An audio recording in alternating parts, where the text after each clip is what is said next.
Hello, mga kamaster, maraming salamat po sa lahat ng tumatangkilik ng.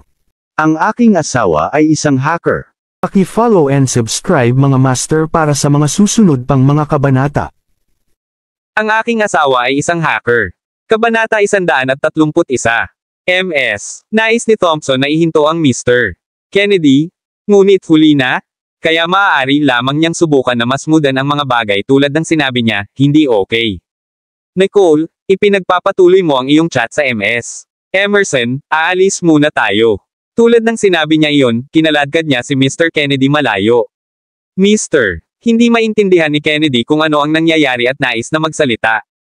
Agad siyang sinabihan na ikulong ng MS. Thompson. Natigilan siya. Nang mapansin niya si MS. Ang ekspresyon ni Thompson, naalala niya ang bagay na ito kay Jesse na hinanap niya si MS. Tulong ni Thompson. Mabilis niyang sinabi, MS. Si Thompson, si Jesse ay nasugatan ni Nicole, at ngayon si Nicole ay kumikilos tulad nito. Dahil ba sa pag-aalaga siya ng sama ng loob sa parusang ibinigay mo sa kanya? Mr. Naglaro si Kennedy ng isang eksena sa kanyang ulo, at mas naisip niya ito, mas posible itong tunog. Bagaman MS, hindi sinabi sa kanya ni Thompson kung ano ang nangyari kaninang umaga, ang kanyang hindi pagtugon ay ang pinakamahusay na tugon. Dapat ayusin na ni Thompson ang bagay na ito. Dahil maliit lang ito, marahil sa palagay niya ay hindi na kailangang i-update ako, naisip niya. Kung hindi, bakit niya ako biglang tatawagan ngayong hapon upang ihinto ang MS? Emerson. Tiningnan ni Thompson ang kanyang mad-ulash, bobo na mukha habang huminga siya ng malalim. Kung hindi ito para sa iyo na Mr. Ang kamag-anak ni Anderson, bakit ako mag-abala sa iyo? Nang maalala niya kung ano ang pinagdaanan niya dahil kay Nicole, isang glint ng malamig na ilaw ang lumitaw sa kanyang mga mata. Mike, maaari mo bang makipag-ugnay sa iyong tiyuhin at tanungin kung anong relasyon si Nicole sa Mr. Ellison? Kung Mr. Si Ellison ay patuloy na tumulong kay Nicole, at kung tatayo si Nicole sa pamamagitan ng MS. Tulad ni Emerson ngayon, kung gayon magiging mahirap para sa kanila na gumawa ng anuman. Pagkatapos ng lahat, ang mga pondo ng pagtuturo na inaprobahan ng paaralan bawat taon ay kinokontrol sa kanya. Palagi siyang kuripot sa kanyang mga subordinate. Ito ay dahil lamang kay Mr. si Kennedy ay ang kanyang kanang kamay at marami siyang tinulungan, kasama na rin siya ay isang kamag-anak ng direktor ng paaralan, na inirerekomenda niya siya bawat taon para sa natitirang guro ng guro. Kapag nakuha niya ang parangal, makakakuha din siya ng malaking halaga sa mga kickback din. Ngunit ngayon, nakikita na si Nicole ay nagpapasaya lamang sa MS. Emerson sa MS. Nakaramdam si Thompson ng isang pagkabalisa sa kanyang puso, Mr. Hindi maintindihan ni Kennedy kung bakit MS. Natatakot si Thompson kay Mr. ang relasyon ni Ellison kay Nicole. Gayunpaman, nang maalala niya si Mr. Sinadya ni Ellison na si Nicole na pumili sa pagitan niya at MS. Emerson nang magsimula siya sa paaralan dito, nagulat ito sa kanya. Tatanungin ko ng kaunti ang aking tiyuhin. Ngunit siya ay isang abalang tao, at wala akong ideya kung makukuha ko siya sa linya, sabi ni Mr. Si Kennedy na may nakagulat na tono habang pinunasan niya ang pawis mula sa kanyang noo. MS. Tumango si Thompson. Alam niya na hindi madali para kay Mr. Kennedy upang makipag-ugnay sa Mr. Anderson, ngunit ito ay isang bagay na kailangan niya upang matiyak na siya ay makapagpahinga. Lihim niyang ipinagdasal na walang kinalaman si Nicole sa Mr. Si Ellison, o kung hindi man ang kanyang buhay sa paaralang ito ay hindi magiging masungit tulad ng ngayon. Tulad ng naisip niya, MS. Binigyan ni Thompson si Mr. Kennedy isang sulyap. Mas mahusay kang manalangin na si Nicole ay hindi nauugnay sa Mr. Si Ellison, o ang ating buhay sa paaralang ito ay magiging impyerno. Matapos sabihin ang kanyang piraso, MS. Umalis si Thompson, naiwan lamang si Mr. Nag-iisa si Kennedy. Agad niyang kinuha ang kanyang telepono at mabilis na tumawag ng isang numero, umalangaw-ngaw ito ng isang dosenang beses bago ang isang walang tiyaga na tinig ay nagmula sa kabilang linya. Hindi ko ba sinabi sa iyo na huwag tumawag ng walang dahilan? Mr. Si Anderson ay abala. Mr. Ngumiti si Kennedy habang sinabi niya, oo, Mr. Wyatt, naiintindihan ko. Gusto ko lang tanungin ang aking tiyuhin. Hindi ito masyadong mahaba. Ang isang hindi nasisiyahan na tugon ay nagmula sa kabilang linya. Tutulungan kita na ipasa ang tawag, ngunit kung Mr. Sagot ni Anderson o hindi ang tawag ko. Mr. Pinasalamatan ni Kennedy si Mr.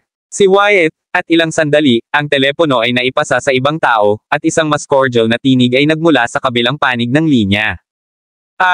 Mike, ano ang problema?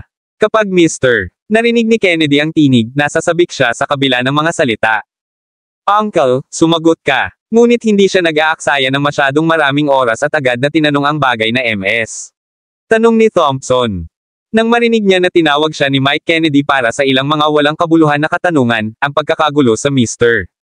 Nawala ang boses ni Anderson nang medyo malamig ang sinabi niya, sino ang ito na si Nicole Riddle?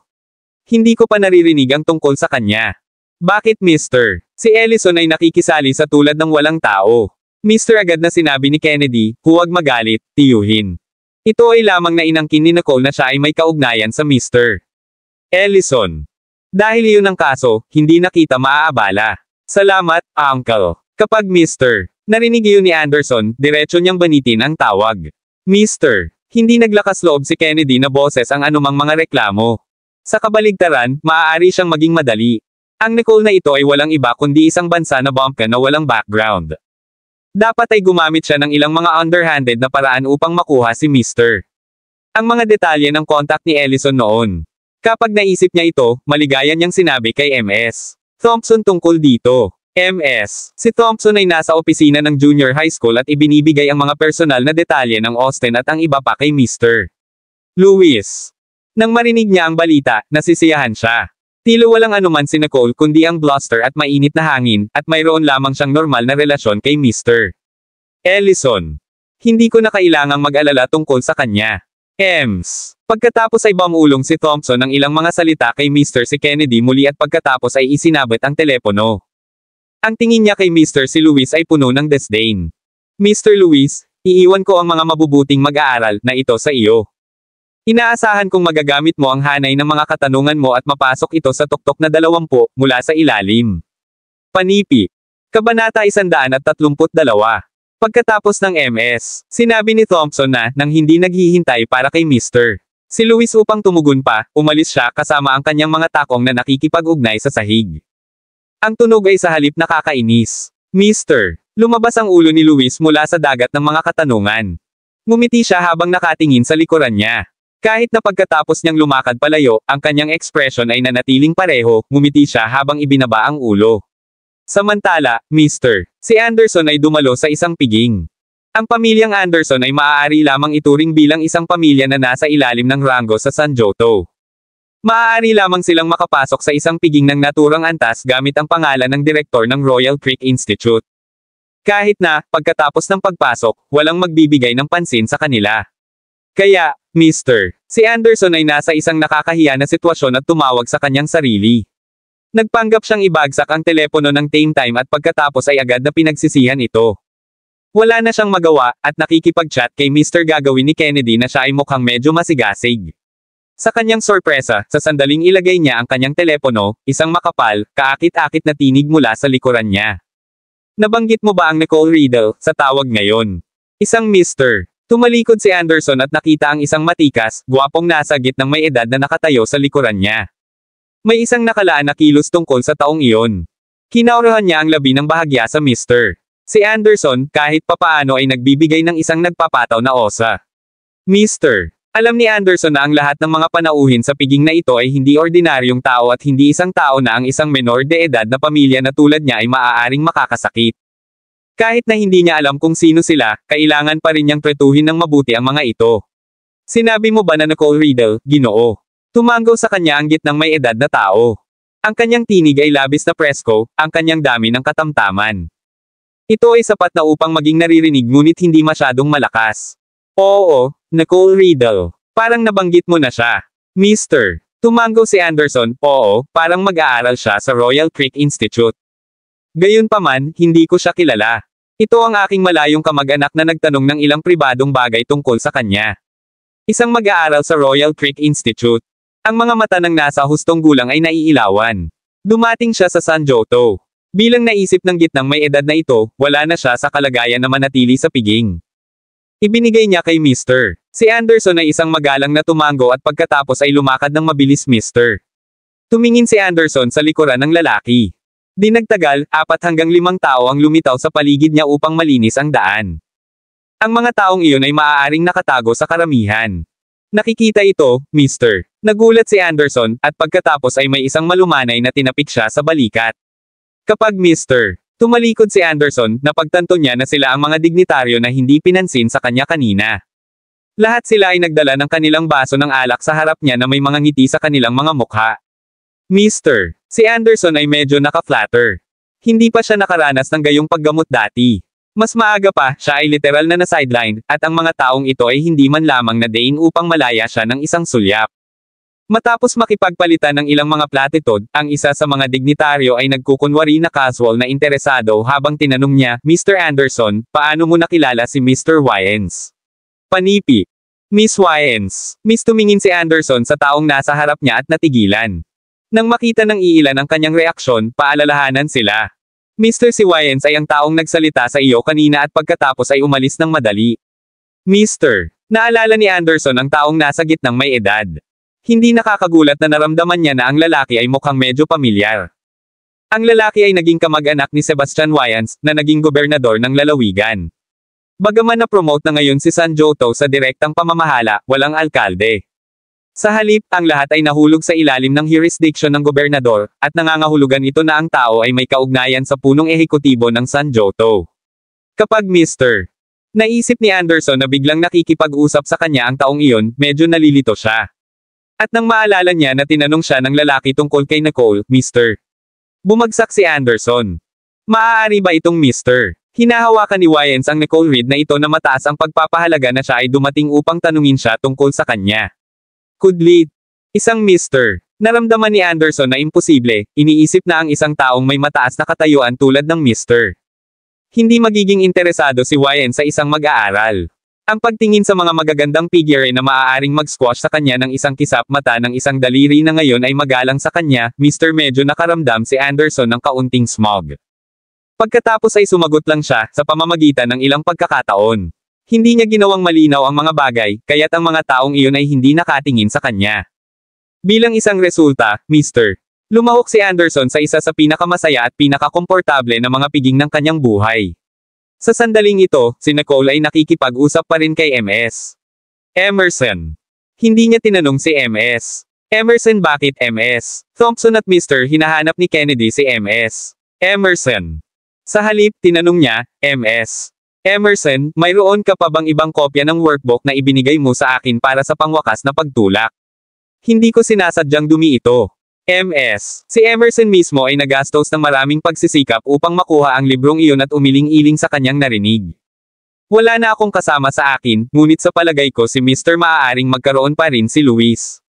Maaari mo siyang hilingin sa kanya.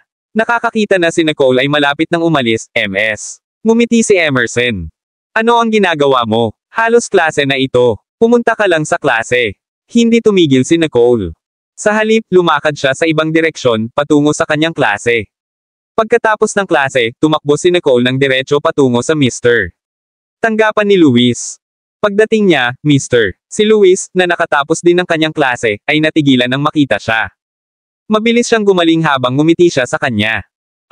Nicole, may makakatulong ba ako? Sinabi sa kanya ni Nicole ang kanyang hangarin na makilala siya.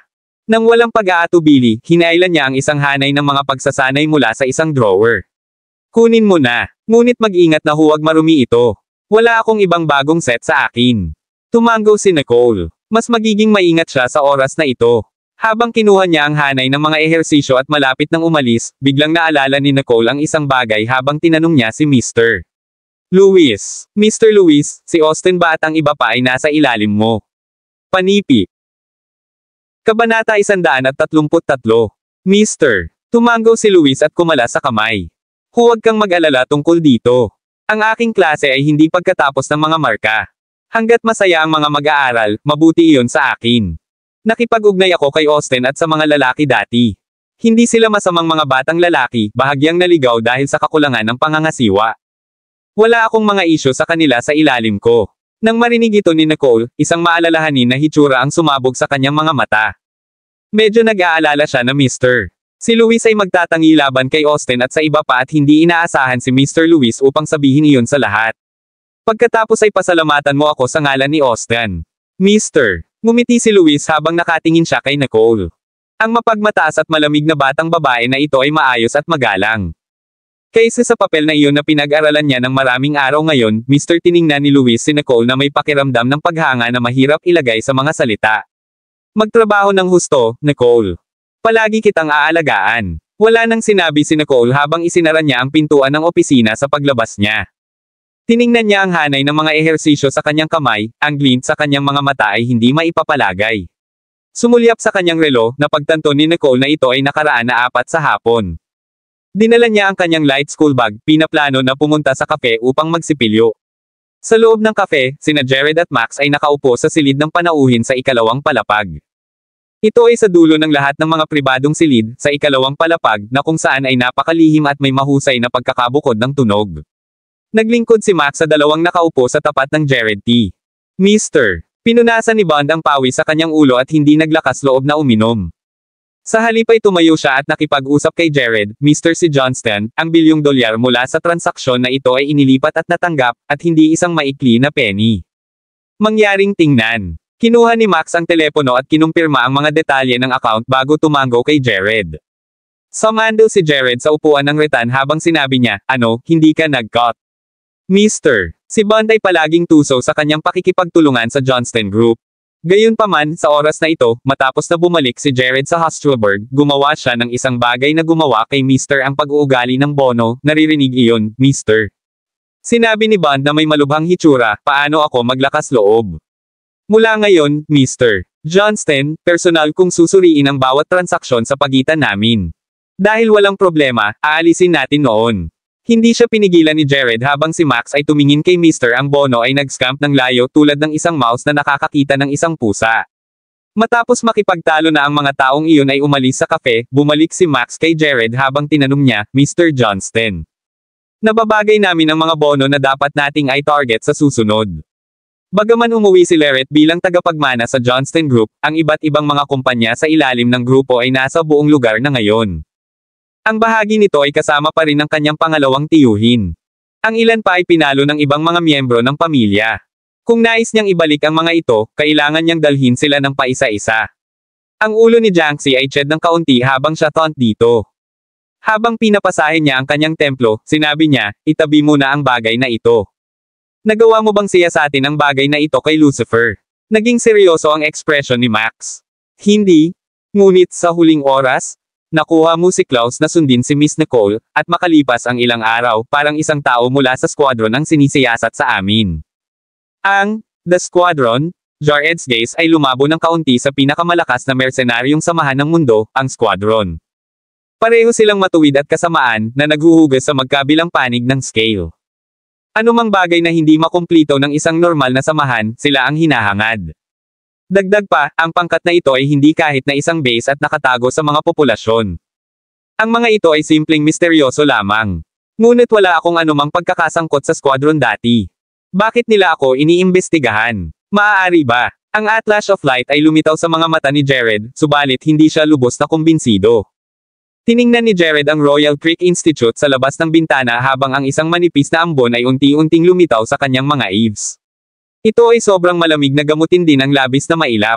Maya-maya, si Liz ay tumitingin na tila nahuli ng isang bagay, at ang panginginig sa kanyang mga mata ay agad na kumawala habang ang isang halos hindi mahahalagang mainit na ngiti ay lumitaw sa lugar nito. Hindi pinalampas ni Max ang pagbabago sa kanyang ekspresyon at tumingin sa quizzically dahil wala siyang nakita kay Jared na binigyan siya ng isang malamig na sulyap. Linisin ang lugar. Pagkatapos ay bumaba siya. Sa sandaling lumakad si Nicole sa kafe, nakita niya si Jared na naglalakad. Ang kanyang postura ay pino at matikas, ang kanyang mga kamay ay nakatikim sa kanyang bulsa. Kahit na sa pamamagitan lamang ng paglalakad sa hagdan, mukhang siya ay naglalakad sa catwalk.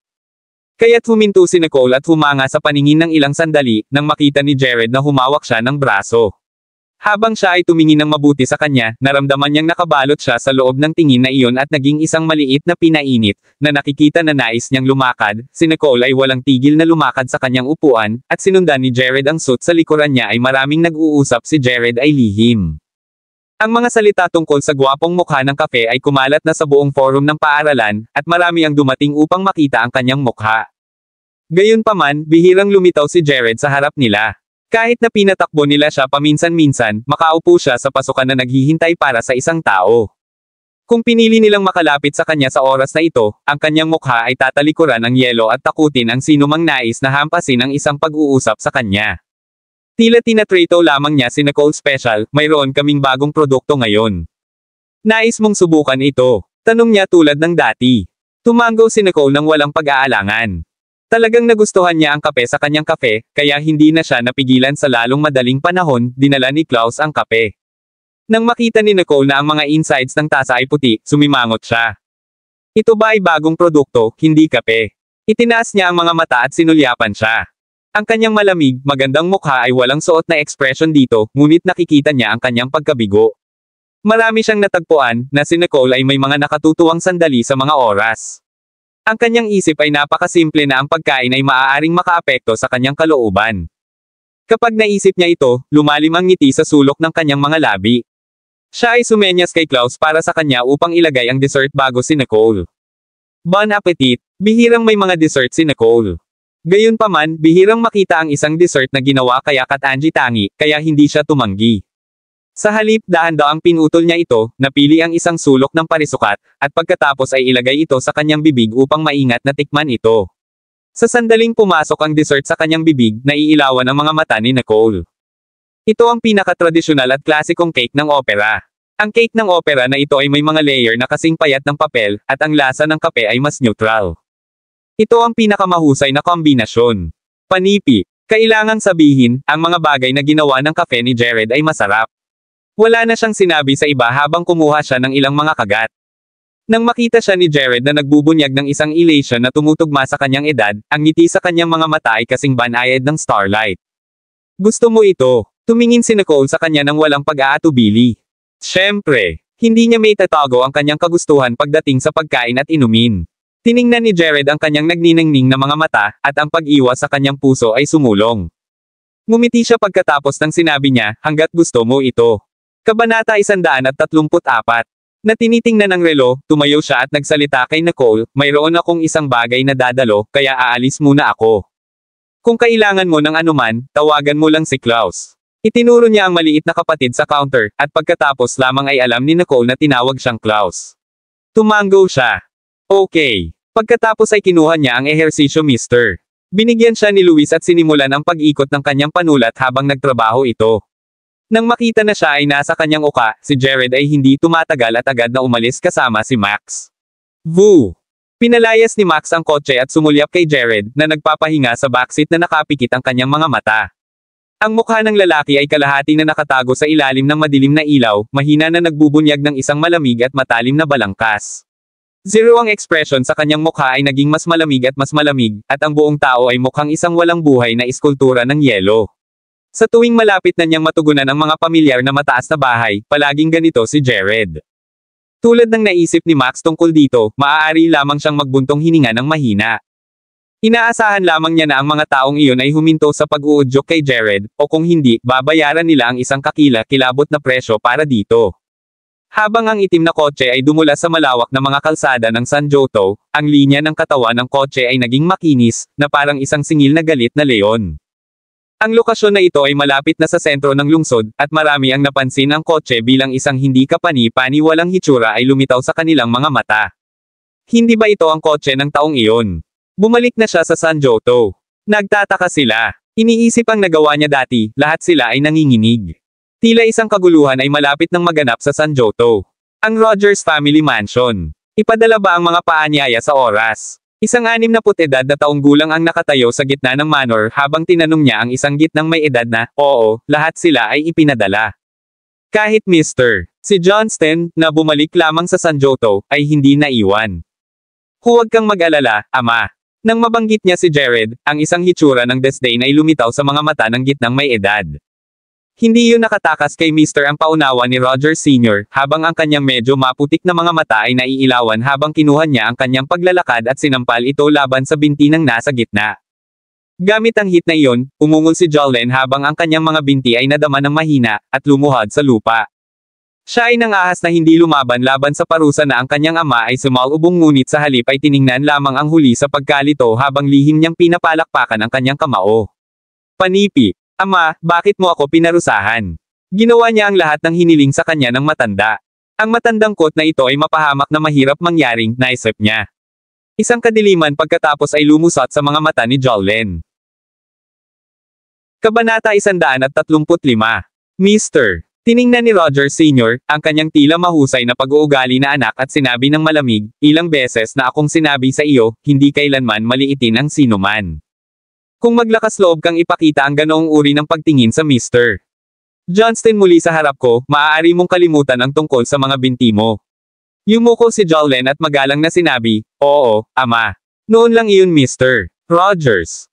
Tumango si Senior na may kasiyahan.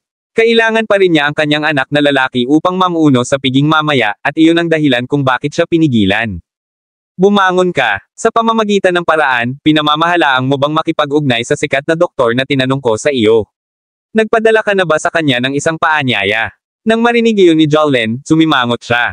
Ama, hiniling ko sa aming mga teknisyan na siyasatin ang sikat na doktor na iyong nabanggit. Walang ganoong tao sa buong Hostelberg. Mayroon bang mga pagkakamali sa impormasyong mayroon ka? Kapag Mr. Rogers Sr. narinig iyon, sumabog siya sa galit. Wala kang silbi. Gaano ka manggahas na tanungin mo ako? Sa palagay mo ba ay ipinagkaloob ko na sa iyo ang ilang autoridad, makakaya mong hindi makinig? Ako, marahil ay hindi ka rin nagsasagawa ng tamang paghahanap. Hindi ako naniniwala na ang mga hacker na iyong inupahan ay ang lahat na walang silbi. Ipaalam sa akin ito dahil binigyan kita ng autoridad, maaari ko ring ibalik ito sa anumang oras. Hindi ka ba maglakas loob na magpahinga sa iyong mga laurels? Nang marinig iyon ni Jolene, labis siyang natakot na pansamantalang tumakas ang kanyang kaluluwa sa kanyang katawan. Agad siyang lumuhod. Ama, sinubukan ko talaga ang aking makakaya upang maghanap para sa kanya. Ngunit ang impormasyon ng taong iyon ay tila nawala lamang sa manipis na hangin, na parang hindi pa siya lumitaw sa Hostelberg. Wala sa aking mga kalalakihan ang makakahanap ng anumang mga track, at lahat ng mga nangungunang antas ng hacker ay nagsasabi na walang ganoong tao. Kapag Mr. Rogers Sr. narinig na, ang kanyang ekspresyon ay hindi lamang napabuti, ngunit siya ay naging mas madilim. Hinawakan niya ang kanyang singsing na daliri habang ang kanyang tinig ay nanginginig ng kaunti. Wala nang pagkaantala. Kahit saan siya naroroon, dapat mo siyang hanapin para sa akin. O kaya ay kukuha ako ng tulong ni Christopher. Naririnig mo ako. Agad na tumugon si Jolene, oo, ama. Kukunin ko silang maghanap araw at gabi. Bibigyan kita ng sagot sa loob ng isang linggo. Mr. Rogers Sr. Kumaway ang kamay niya. Pumunta ka na. Pumunta at suriin kung paano ginagawa ang aming mga bisita. Tumango si Jolene nang bumangon siya at pumunta sa front hall upang aliwin ang mga panauhin. Nakakakita ng pag-alis ni Jolene, Mr. Rogers Sr. Tumayo roon habang ang kanyang mahina at maputlang katawan ay nanginginig ng hindi mapigilan na parang siya ay isang piraso ng nalalante na dahon sa hangin. Ang lahat ng mga lingkod ay tumingin sa isa't isa, hindi alam kung dapat silang sumulong o hindi. Bigla, ang isang tao ay lumabas mula sa karamihan ng tao at steadied Mr. Rogers Sr. Habang tinapik niya ang huli sa likuran. Ama, ano ang mali? Mr. Rogers Sr. Hinawakan ang kanyang kamay. Matapos ang ilang mga paghihirap, pinamamahalaang niya ang kanyang paghinga. Sean, ayos lang ako. Ang nababalisa na ekspresyon sa mukha ni Sean ay tila hindi peking habang hinahawakan niya si Mr. Rogers Sr. Ang kanyang tono ay naging mas mabigat. Ama, ikaw ito ay may sakit, at sinasabi mo sa akin na maayos ka.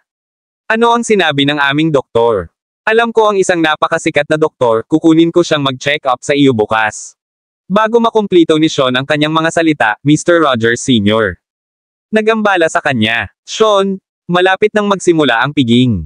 Tulungan mo ako. Si Sean ay mukhang hindi sumasang-ayon sa kanya, ama, ang iyong katawan ay ganyan na.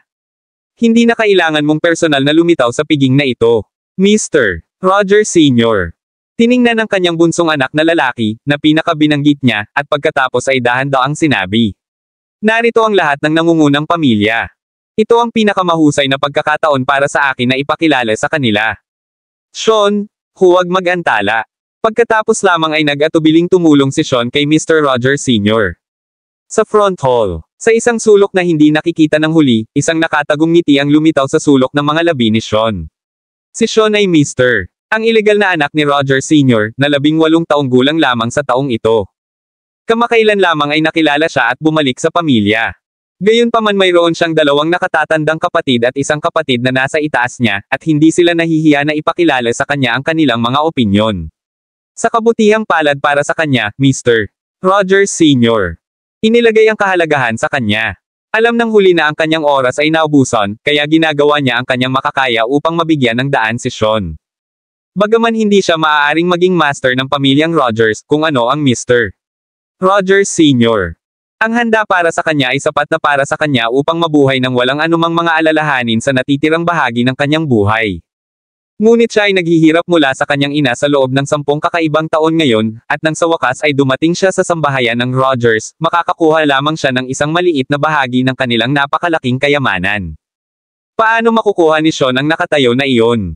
Lihim niyang hinimok ang kanyang ama laban sa kanyang dalawang nakatatandang kapatid.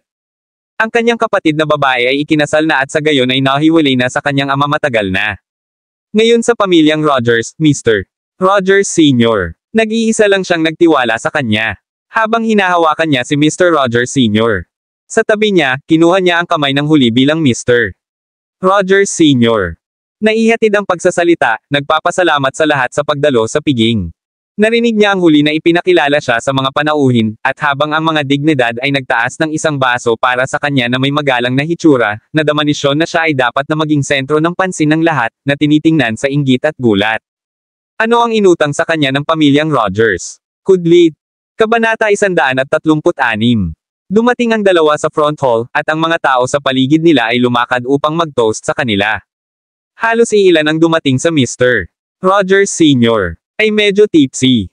Si Sean ay tumingin ng malamig sa kanyang nanginginig na kamay, subalit wala siyang sinabi, at hindi rin siya pinigilan. Mr. Gayunman, napansin ni Rogers Sr. Johnston, ito ang aking bunsong anak na si Sean. Sean, say hi to Mr. Johnston. Napansin ni Sean ang taong ito matagal na. Simula sa simula, mas maraming mga tao sa panig ng taong iyon kaysa sa mga nasa paligid ng kaarawan, si Mr. Rogers Sr., at hindi niya alam kung sino ang taong iyon. Dalawa nang marinig niya si Mr. Rogers Sr. Ipinakilala ang taong tulad nito, agad na tumugon si Sean, "Hello, Mr. Johnston. Salamat sa paglaan ng oras upang dumalo sa aming mapagpakumbabang piging.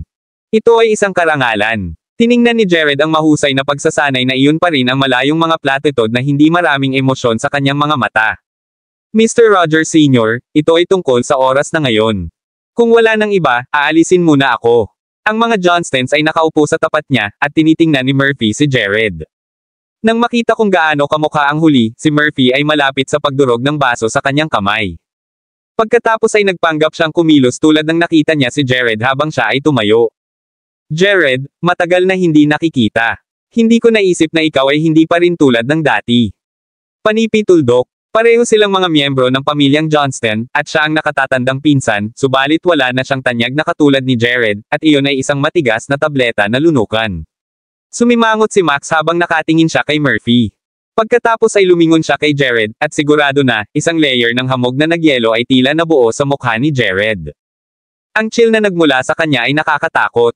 Ang kanyang pares ng mga kristal na mga mata ay may ganap na walang malasakit na hitsura sa kanila. Habang tinitingnan niya si Murphy sa harap niya, ang kanyang mga mata ay tulad ng walang katapusang gabi, ang kanyang mga saloobin ay hindi maipapalagay. Murphy, hindi ko talaga inaasahan na ipakita mo ang iyong mukha sa harap ko. Tulad ng sinabi niya na, biglang nagtaas ang labi ni Jared habang nagbago ang buong ekspresyon niya, na may malabong tinge ng kaguluhan sa loob nito. Hindi na ba nasasaktan ang kanang kamay mo? Nang marinig iyon ni Murphy, ang kanyang mga mata ay umuurong sa pamamagitan ng reflex habang ang kanyang kamay ay humahawak ng baso ng alak na pinatibay, na naging sanhi ng pagkawasak laban sa lupa. Ang bawat piraso ng mga fragment ng baso ay sumasalamin sa kakilakilabot sa kanyang mga mata, ito ay siya. Nanginig si Murphy habang tinuro niya si Jared. Ito, ikaw. Si Jared ay nakatayo ng maganda, isang layer ng hamog na nagyelo na tila nabuo sa kanyang mga mata.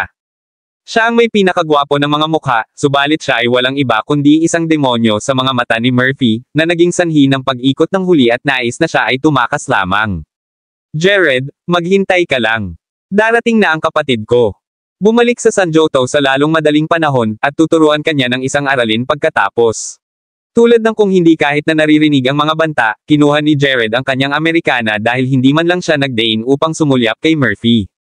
Pagkatapos ay lumingon siya kay Mr. Rogers Sr. at tumango ng bahagya. Nais ko sa iyo ang isang mahaba at maunlad na buhay.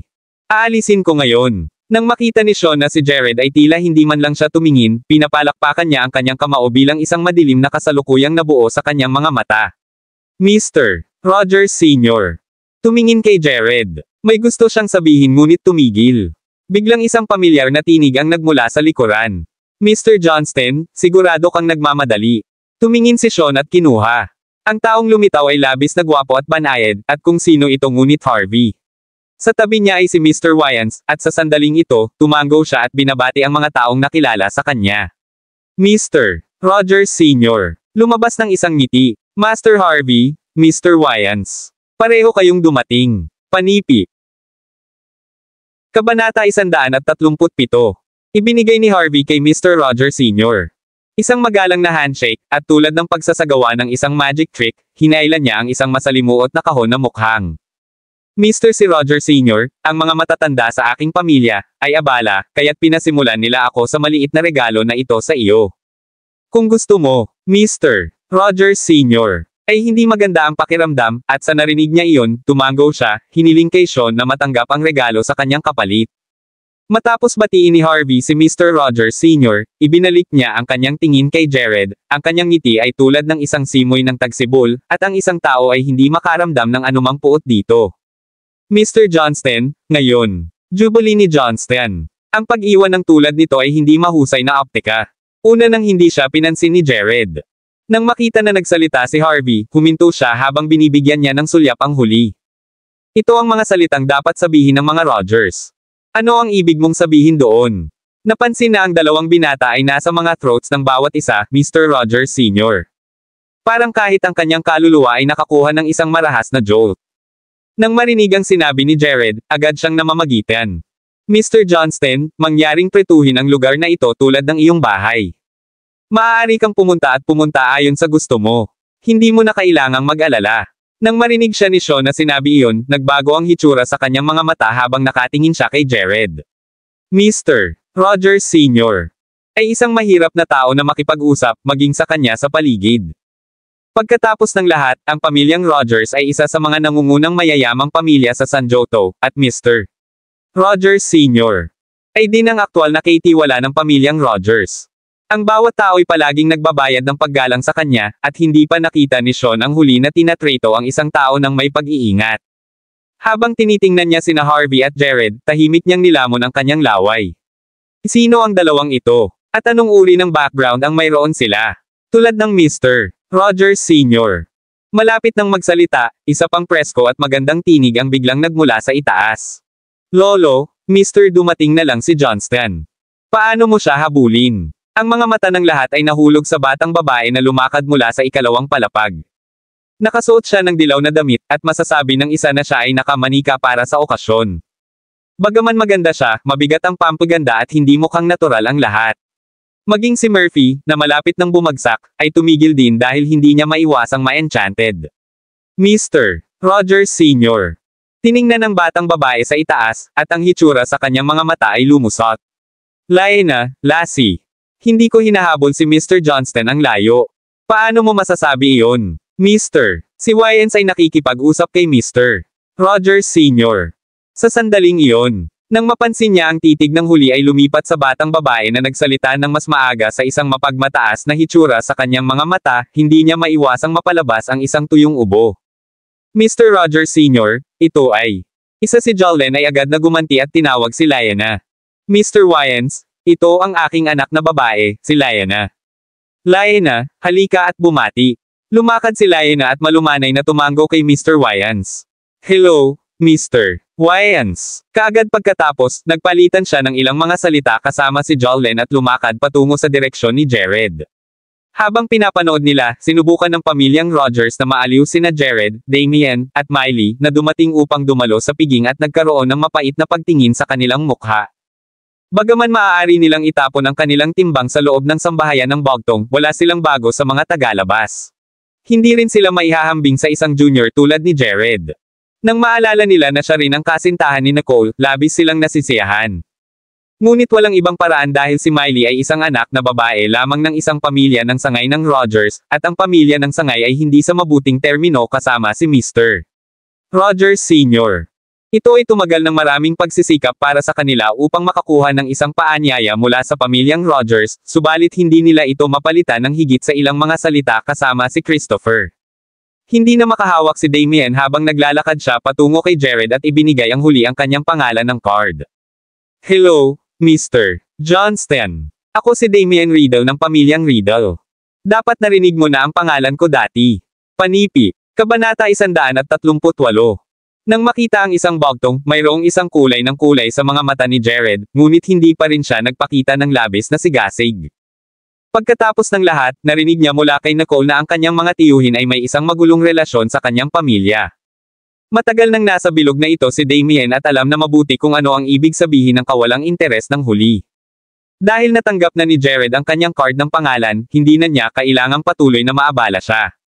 Bagaman ang pamilyang Riddle ay isang itinatag na pamilya sa Norton, habang lumipas ang oras, parang napakahirap para sa kanila na makapasok sa mga nangungunang mga lupon ng lipunan at pagtitipon.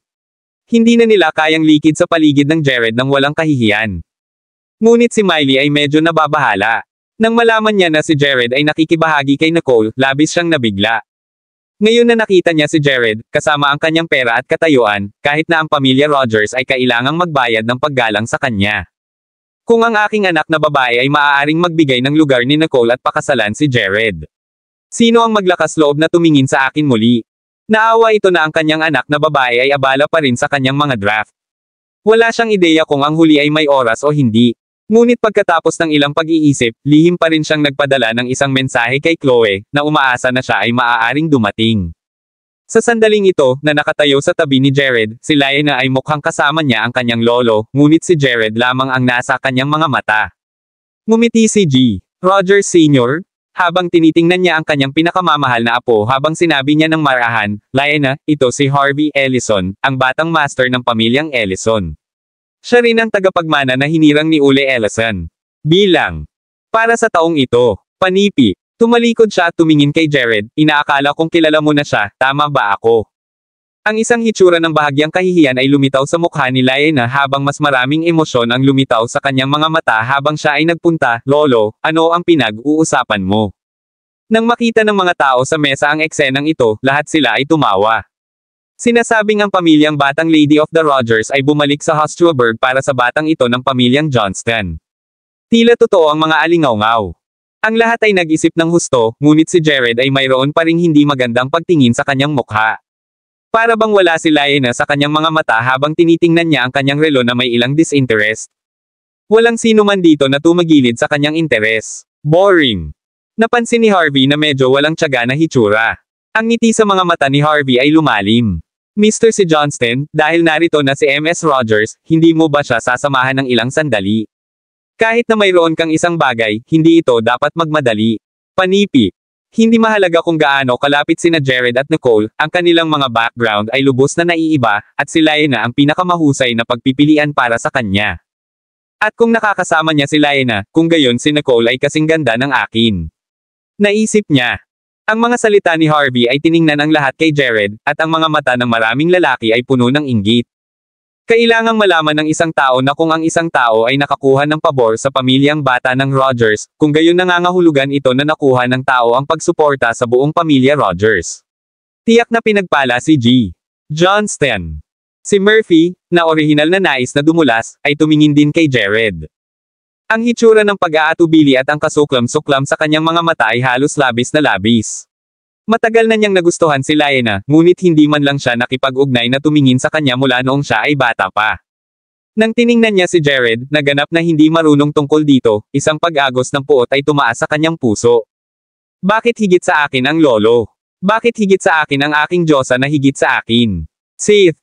Si Murphy ay parehong natatakot at nagagalit sa parehong oras, gayunpaman ang pressure na itinapon ni Jared sa kanya ay pinasasalamatan ang kanyang sama ng loob ng babaeng gusto niyang maalis sa kanya. Kaya, nakaupo lang siya roon at hindi siya lilikha ng problema.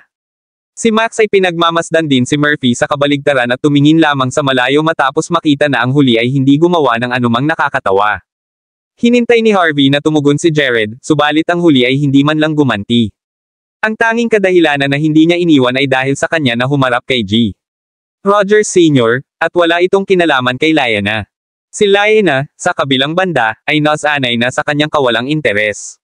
Umupo siya sa tabi niya at tumingin ng marahan kay Jared habang sinabi niya, Mr. Johnston, naaalala mo pa ba ako? Nagkita kami minsan sa Macronia dati, at naging kalang. Kinatawan ng konglomerya ng Macronia upang magbigay ng talumpati sa aking paaralan. Nagtanong pa ako sa iyo ng 3 mga katanungan. Panipi. Sumimangot si Jared ng kaunti. Naalala lamang niya na ang talumpati sa Lockpen University sa Macronia ay gaganapin lamang dahil iginiit ng isang kaibigan ng propesor ang kanyang pagpunta, at mayroong isang tao doon na nagtanong ng 3 sobrang hanggal na mga katanungan doon. Nang maalala niya iyon, itinaas niya ng bahagya ang kanyang mga mata upang tumingin kay Liana. Ah, kaya ikaw ito.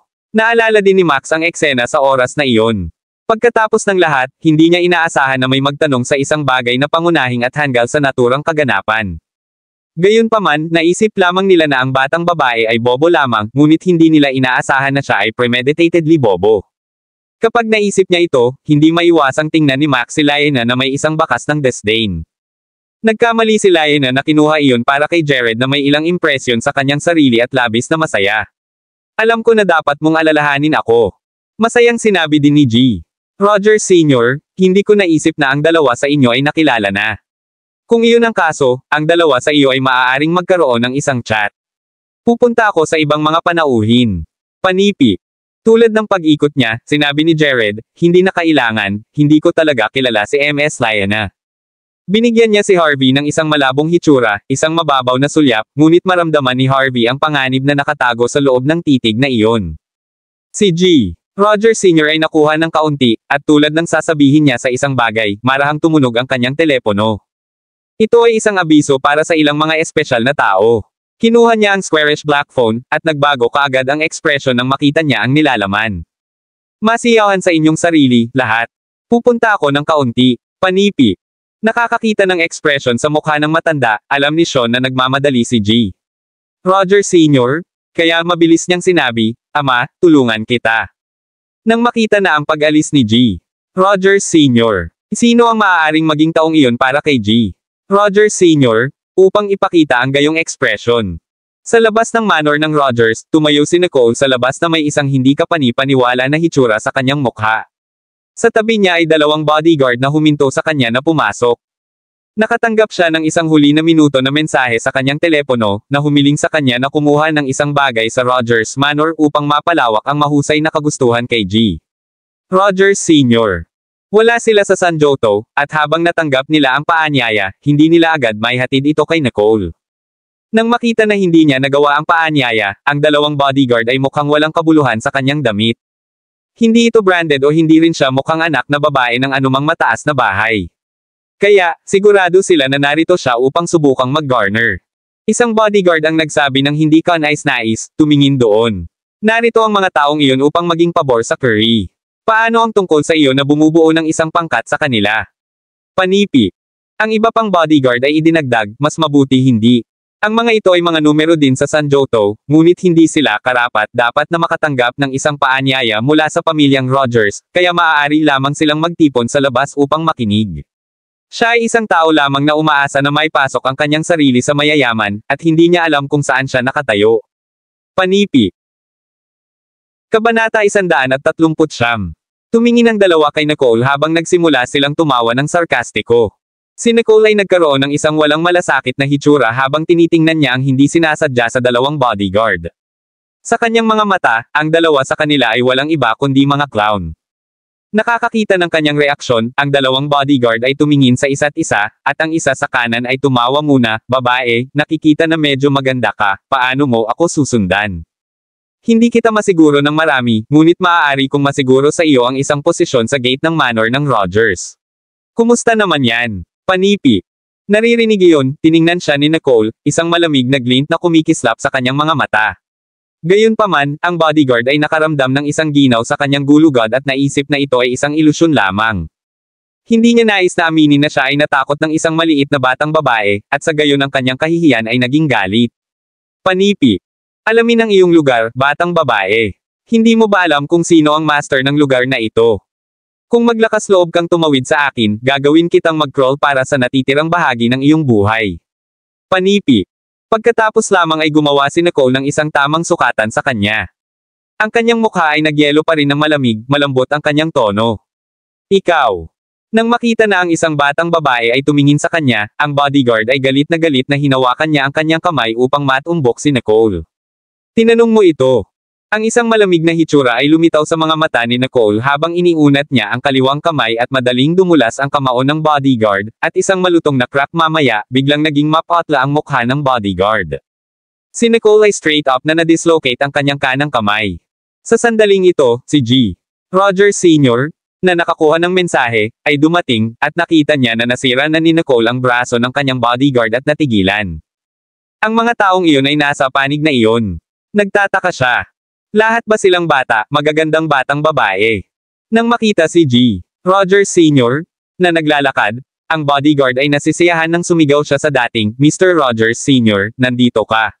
Sinubukan ng babaeng ito na pilitin ang kanyang paraan ng walang paanyaya, at kapag sinubukan kong pigilan siya, tinanggal niya ang aking braso. Tulad ng sinabi niya na, tiningnan niya ang tagumpay kay Nicole na parang nakikita na niya ang eksena ni G. Rogers Sr. Gayunpaman, humakbang si G. Rogers Sr., at binigyan ng bodyguard na iyon ng isang brutal na sampal sa mukha.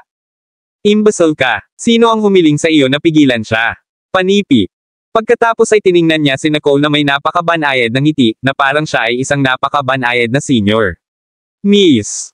Halika. Nagsimula na ang piging. Panipi. Nang makita ng dalawang bodyguard ang eksenang ito, pareho ang natakot sa kanilang mga wits. Ang batang babae na Nicole na ito ay isang tao na kinailangan ni G. Roger Sr. na malugod. Si Sean, na nasa tabi ni G. Roger Sr., tiningnan si Nicole sa sorpresa, na tila hindi inaasahan na siya ay napakahalaga sa mga mata ng kanyang ama. Ngunit sa pamamagitan ng kanyang hitsura, malinaw na siya ay isang ordinaryong tao lamang. Naisip niya. Sumimangot si Nicole ng kaunti. Narito lamang siya upang maihatid ang item at hindi balak sumali sa piging. Ngunit habang tinitingnan niya ang mukha ni G. Roger Sr., ang kanyang tingin ay tumulong ng kaunti. Nakipag-ugnay ka ba sa anumang mga espesyal na halaman kamakailan? Tumahimik sandali si G. Rogers Sr. Gayunman, sumagot pa rin siya, hindi, nagkasakit ako ng huli, at hindi ko na iniwan ang bahay ng mahabang panahon ngayon. Nang marinig ni Sean si Nicole na nagtanong na, isang hitsura ng pagkamangha ang sumabog sa kanyang mga mata.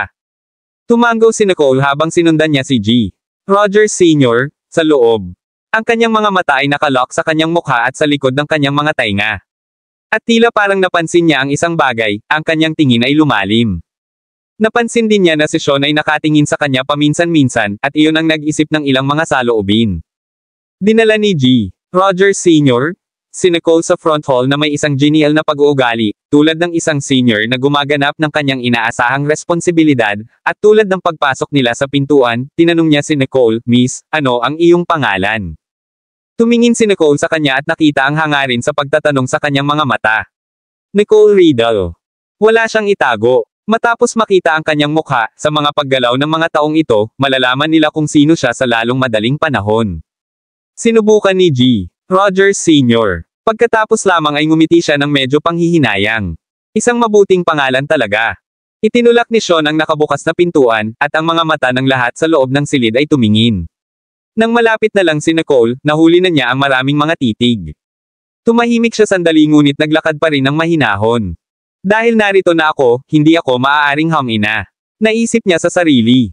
Sa loob ng bulwagan, si Harvey ang unang napansin si Nicole at medyo nagulat. Si Nicole talaga ay dumalo sa pagdalo ni G. Rogers Sr. Ano ang nangyayari? Ito ay isang piging na ang mga ordinaryong kilalang tao ay hindi maaaring dumalo. Kudlit. Gayunpaman, si Nicole ay ilan lamang sa batang babae. Hindi lamang siya nag-iisa, si G. Rogers Sr. ay nagpunta pa rin sa personal na pagtanggap sa kanya. Kudlit. Tumingin siya sa hindi nakakagulat na mukha ni Nicole sa pagtataka habang ang ngiti sa kanyang mga mata ay dahan-daang nawala. Ito Nicole, sigurado siyang alam kung paano sorpresahin ako. Hindi niya malalaman kung saan siya biglang lalabas. Ginawa niya siyang magagalitin, dahil siya ay isang tao na palaging nakakontrol at makabisado ang sitwasyon. Nanlaki ang mga mata ni Damien dahil hindi siya makapaniwala sa paningin ni Nicole na nakatayo sa likuran ni G. Rogers Sr. Halos gusto niyang sumigaw. Miley, tingnan. Hindi ba iyon si Nicole? Panipi. Tumangala si Miley at agad na nakita si Nicole. Sa sandaling ito, si Nicole ay pinangunahan ni G. Rogers Sr. patungo sa gitna ng bilog ng mga kilalang tao. Lahat ay tumingin sa kanya sa pagkabigla, ngunit si Nicole mismo ay kalmado, na para bang ito ay isang bagay na karaniwan. Nang makita niya ito, labis na nagulat si Miley sa lupa. Bakit si Nicole sa likuran ni G. Rogers Sr.? Parehong sina Damien at Miley ay kailangang lumuhad at humingi ng tuluyang makatanggap ng isang paanyaya sa banquet ng Rogers. Pero sa kanila na mapalawak ang labis na pagsisikap na maimbitahan sa piging na ito, para lamang sa kanila na makita na si Nicole ay lumakad ng ganyan. Hindi lamang siya huli, ngunit nakuha niya rin si G. Rogers Sr., na personal na matanggap siya. Ano ang nangyayari? Kudlit. Kabanata 140. Parehong tiningnan ni Damien at Miley si Nicole habang pinapanood nila siyang umupo sa mesa na puno ng mga kilalang tao. Gayunpaman, ang kanilang katayuan ay nangangahulugang hindi sila makakapunta doon. Kung hindi, sana ay magtanong sila kay Nicole. Bakit hindi niya sinabi sa amin na kilala niya si Cristo Rogers? Ngunit ang dalawa sa kanila ay hindi kailanman naisip na sila ang mga nakatingin sa kanya na may disdain nang siya ay unang bumalik. Ngayon na kahit na ang master ng Rogers ay tinatrato si Nicole ng magalang. Ano ang nangyayari? Maaari bang malaman ng lahat na siya ay kasintahan ni Jared? Dapat na. Kung hindi man, hindi nila malalaman kung paano makakasali ang isang tao tulad ni Nicole sa isang piling tao na bilog. Hindi alam ni Nicole na nandito si Damien.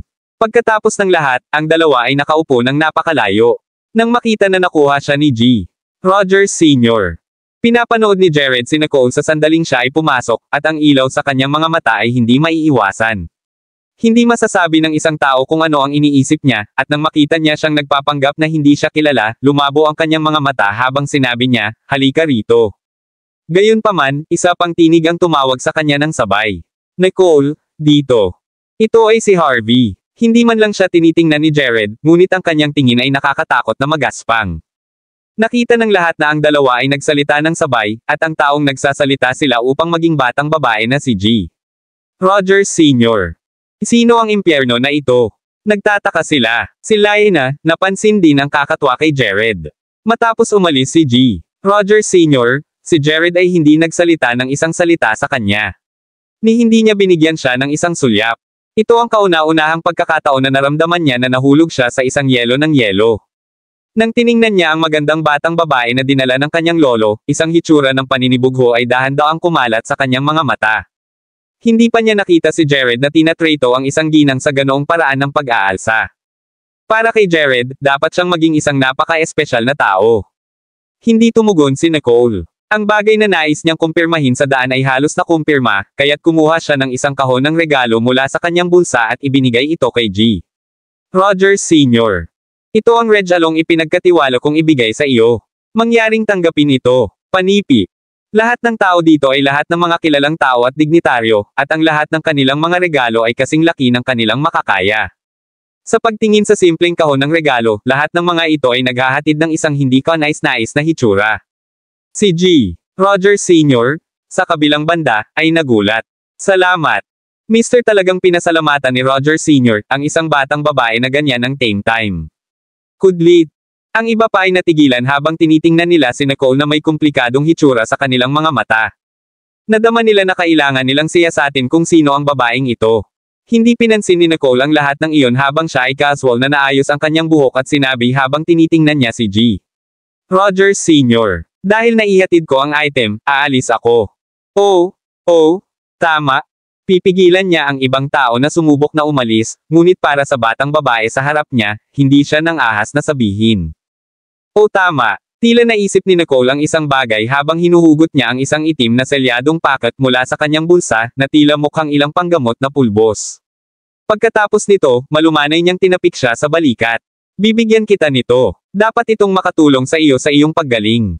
Nais ko sa iyo ang isang mahaba, masayang buhay. Panipi. Talaga, si G. Rogers Sr., ay nagkaroon ng sorpresa. Hindi niya inaasahan na ang tila dalagitang batang babae na ito ay magbigay sa kanya ng isang packet ng gamot. At, ang pamamaraan ng packaging, ay tila katulad sa sikat na doktor na hinahanap niya. Hindi pinapansin ang pagkabigla ni G. Rogers Sr., ibinigay niya sa kanya ang package at sinabi ng hindi sinasadya, subukan mo lang ito, at malalaman mo. Tandaan na kumuha ng mas maraming sikat ng araw. Panipi.